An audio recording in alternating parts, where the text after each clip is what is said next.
Targa, your blue Zerg player. In the bottom right corner is going to be NaNiwa. You spoiled your own intro, Tim. The red Protoss player. I don't know how many people have managed to do that. Spoiled my own intro. Yeah, you were like, in the top left, Targa is going to be.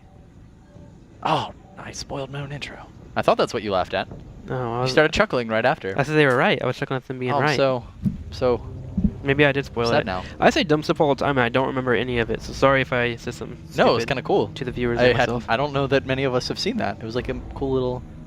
It was like an eclipse, man. You're like welcome. A lunar eclipse. Yeah, it's probably not that rare, but it's a meteor rare. shower. It's something that happens every few months. Well, bottom right corner, NaNiwa, he is going for that pylon on the low ground here, so we don't have a weird build like we saw in game number 3 that we completely missed out on because I'm a bad observer. And with that being said, Targa, of course, should be going for the standard, of course, 15 pull into 15 hatchery. Yeah, it is going to be Ohana for the starting map, which let's just say it's a little helpful for NaNiwa. First map, you from there have to go to your second map, and that is always going to be chosen by the loser. So if you have an extremely, just to outline this, if maybe you're not too familiar with tournament structure with StarCraft, if you have a very imbalanced map for the first game, and that player wins, then they will automatically, no matter what, if it goes to game 3, they will have the choice in game 3. So it's really, really nice for NaNiwa in this situation. It's not overwhelmingly, as we were saying, it's really just a Mortal Sentry all in, and if Targa has a good way to deal with this, then that is what makes this map quote-unquote imbalanced. I actually really like this map in late game for Zerg players. There's really only 2 locations that you need to build spine crawlers, and that makes it really, really nice when you're on 4 base. And after that, I mean, it's super easy to spread creep. You have complete map control, but here we are now. NaNiwa actually did not open Nexus first. He is respecting his opponent Targa, as we are now in the finals. So NaNiwa is actually going for a photon cannon rush, as he's respecting his opponent to the fullest here, because his opponent didn't throw down an Overlord here. Oh, and he's not even sending down a drone. Nope. Live Zerg realized that's so late. Zerglings are coming down. The cannon's just getting started, though. See if he's got enough DPS to get this one on the right. NaNiwa needs to hold position as pro. In fact, he's just going to throw down a second cannon, block it off for a second or 2 here. If he can hold position, the Probit eats up a little, but we see actually Targa. Oh my gosh. And he lets it get down in the second location. Wow. 2 things. One, putting that photon cannon there. We're going to see a lot of this on ladder. Yeah, it delays the pylon taking damage if we did have Targa go ahead and invest in trying to kill that off. But no, we wound up chasing the Probit instead. And NaNiwa 1 step ahead of him, got that a little bit of a wall off down there, and now this photon cannon is up. Yep. This hatchery should get canceled because he went ahead and started photon cannon once again. Yep, and the cannon protects the cannon. Look at the timing of this cannon. Yep. It won't wrap up until the hatchery is completed, which is huge. Now NaNiwa sees the hatchery isn't canceled, so he can let the second cannon finish. Well, Queen's coming straight in here, and the Queen's actually going to start taking away the photon cannon. Nice positioning here, actually. A little, but as the Zerglings come in, the cannon is actually going to be able to hit the Zerglings. Kill him off right away. The Queen, though, should be able to finish off that photon cannon. Just barely. She is going to take a decent amount of damage. The second Queen, there we go. He does pull it back. Another Queen has been popped up. Spine Crawler on the way, as well as hatchery just getting pelted upon. A third hatchery has been thrown up behind this. We do have the Nexus on the way as well, and we're getting another wall up at the natural. But this hatchery is getting very low on HP. You need about 12 leans to kill off a photon cannon pretty cost efficiently. I mean, with the Queens here, it helps out, but there's no way he's going to be able to stop this hatchery from dying. That was the thing, because he has to go through a pylon and then get to the cannon. There it goes, hatchery going to fall.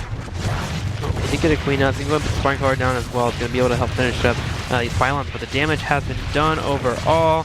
He loses the Queen, actually. Just had to pull back the Queen. A small mistake for Targa. Seeming to be a bit on the flustered side here. +1 has been queued up as well. And now he has a wall off available. And it looks like from here, now he's going to go find this third. And notice how he's coming to this third over here in the bottom left corner, because that's normally where it would be put at if his opponent double expanded. But he hasn't double expanded quite yet. Looking in the top right corner, though, we do have a Spine Crawler walking its way down. And we do have the expansion happening down the natural right away. So from here, Targa's in a bit of a...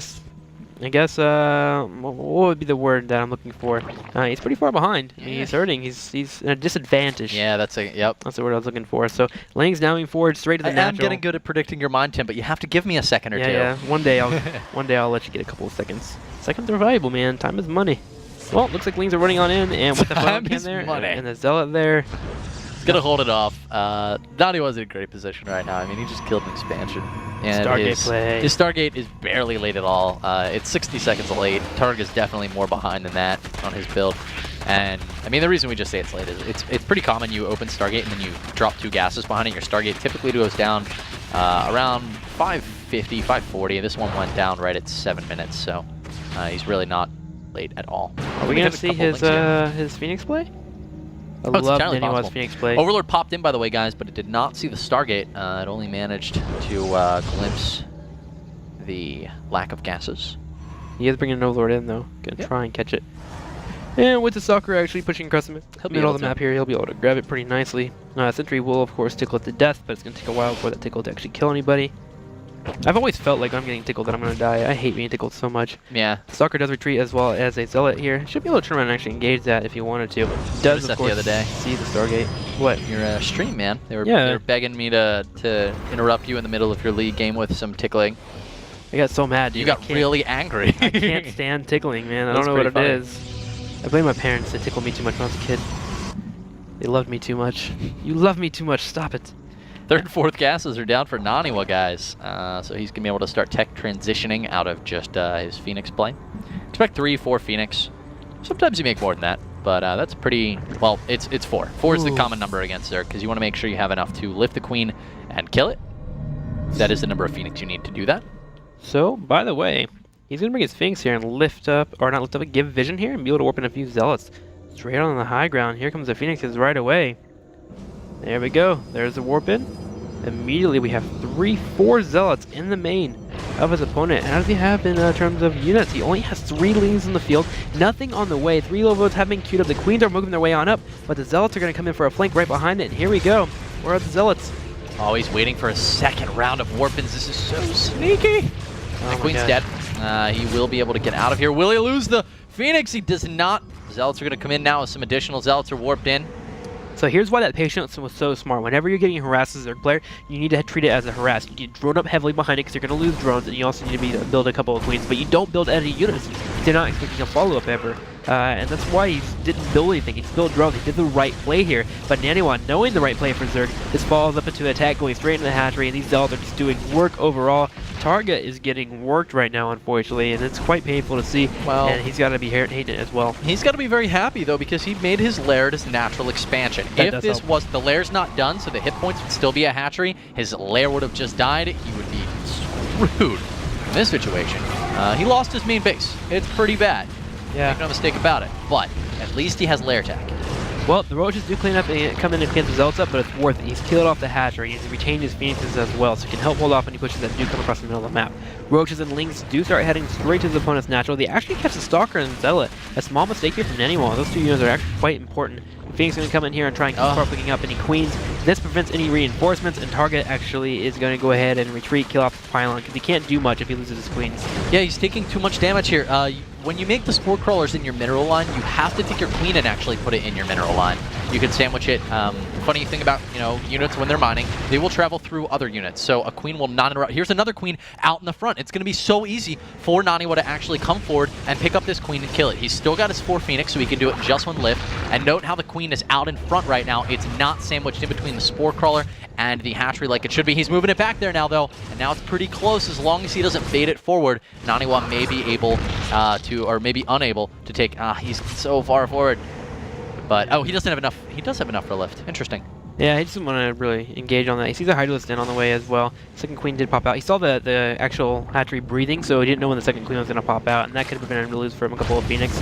Lings and Roaches now popping into the natural. There are Immortal Sentries and Zealots here, so this push is a little bit hard for Target to actually force. He will start breaking down the rocks, though. Now, it's going to take a while. Just 2,000 HP, just a little bit too much HP, and with the Colossus here as well, these Zerglings are going to start taking some hits. Oh, he's actually going to break down the rocks. He's like, all right, let's do this, man. Let's fight. Those were free Zergling kills. He said, you know what, I'll help you kill the rocks off. Maybe his right click didn't even notice it, but still, that was pretty funny. Phoenix were seeing if they could get lucky, catch a drone on their way into the main. Actually, now there are a couple. NaNiwa is struggling a little bit at the moment with his multitasking, because, I mean, there's no reason to really give away a free Queen. I think he had another one there, actually. But he's going to manage to get some of these drones. Good. Well, it looks like a small probe will get popped off if you wanted to go ahead and expand. Unfortunately, can't quite do it. With the second Colossus here getting though, he should be alright.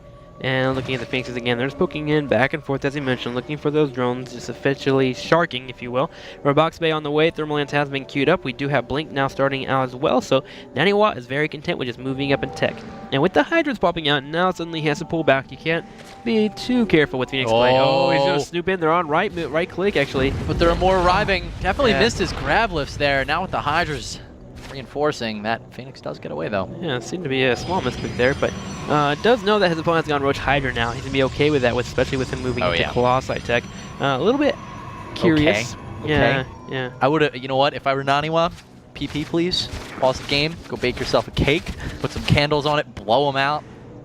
Couldn't be any more happy, man. He rushed for Colossus against Hydralisk. This is really, really nice for NaNiwa. It's going to be a little tough for Targa. He's working his way now to Aspire, but because of the amount of gas he put into those Hydras, it's going to be really tough to get the Corruptor count he needs. Let's get an idea of how much Ross he's done. 61 to 54. Targa is still behind a drone count. Every time I check, he's constantly been behind. And this is a testament to A, killing off this hatchery, and him keeping up with the, oh my gosh, careful there, buddy. Almost losing his Phoenixes. And if those Hydras had caught those Phoenix, Targa would have been feeling pretty strong. He would have finally been able to get that harass out of his face and able to maybe move down this fourth. The expansion secured pretty nicely. He's able to spread some overlords around the sides of the map, which he can't do right now. I would be surprised to see NaNiwa later follow up with some, like in the later stages of the game, after he's done with Colossi, make some War Prism play happen. Because Targa's not going to have Overlords on the side, most likely. He's been so concerned right now about tightening up and getting all his Overlords tucked into his base so he's not losing them. He's going to have to remember at some point to reestablish the perimeter of his base. Targa's doing a good job, though, through all of this multitasking, through all his defense. He's been moving his creep forward as well, though, so that's quite helping him. And he's kind of been forced to, because without Overlords, you need to get some kind of vision, as you mentioned, and those creature murders really help out. Third has been established here for NaNiwa. It's about to finish up very soon, starting off his little wall off as well. It's going to be quite helpful for him, too.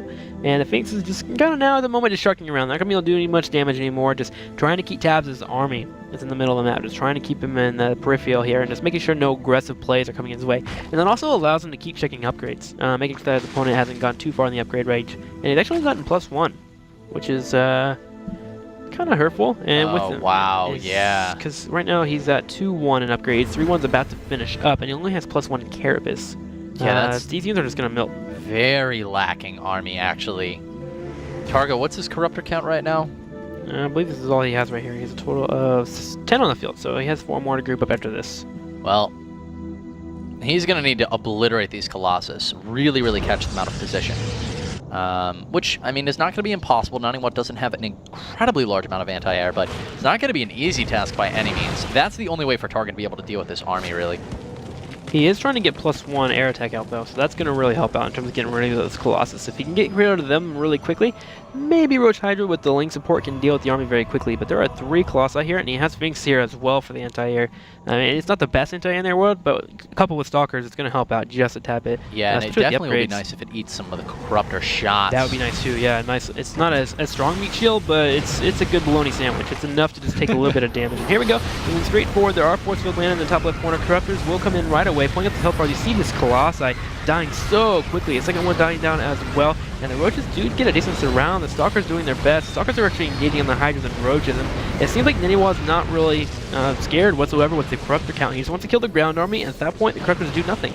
Yeah, the Corruptor count is really high, which was nice. He took down the Colossus super fast, but there were only 3. And now we're in a position where with no Infestors, no fungal growth, and a lot of Corruptors doing nothing, NaNiwa is getting in some serious hurt to Targa's unit composition on the ground. Queens with some very nice transfuses, though, on the Hydralisks. That's impressive stuff, but NaNiwa is not going to care. He's going to blink forward, kill off the remnants of Targa's army. We'll see if he can force the GG in a moment. Even with the corruption, Targa just can't get a win there. And GG, well played, has been called. NaNiwa will be taking the Series 1-0 in a best-of-3 series. Can he take out the game number 2? We'll see very, very soon here. Yeah, I mean, game was pretty cool, though. That's what NaNiwa needed. He had to win on this first map because now he guarantees that if it goes to ace match, the map is going to be in his choice. And Targa, you know, he played a good game there, but ultimately he forced out a lot of NaNiwa forced a lot of Hydras, man. He did. He did. And you know, for a second there, the Hydras with their DPS, had he kept up in upgrades, I think he may have been able to hold that Starker army pretty nicely. But Actually, the upgrades yeah, like were so lacking. You can't take +1 Carapace versus 3-1 upgrades against a Protoss army. They're naturally way more cost efficient than it's any actually Zerg. a 3 upgrade advantage. Yeah, it is straight up, and for everything. It's not like painful. It's not like a Zerg who has a 3 upgrade advantage, like with you know, they have +2 Roach attack and Carapace versus 0/0, but a lot of their army is Lings, so they just have 1 Carapace. No, that's like NaNiwa's entire army is actually insanely powerful. NaNiwa just took a really strong advantage early game, and like we said, that Phoenix Harass came in, and he had the mindset to think, okay, so what do you do as a Zerg player whenever Protoss comes in with the Phoenixes? You just keep joining up, you get Spore Crawlers up, and you get Queens, and you just defend, because you're going to come out ahead overall. And he knew that, so he followed up with Zealot pressure, because he knew his opponent would be droning, and the Zealots were a huge surprise to Targa, and with that huge surprise, he lost a hatchery and a nice amount of drones, and that just put him way behind. He played pretty well going to the mid and late game.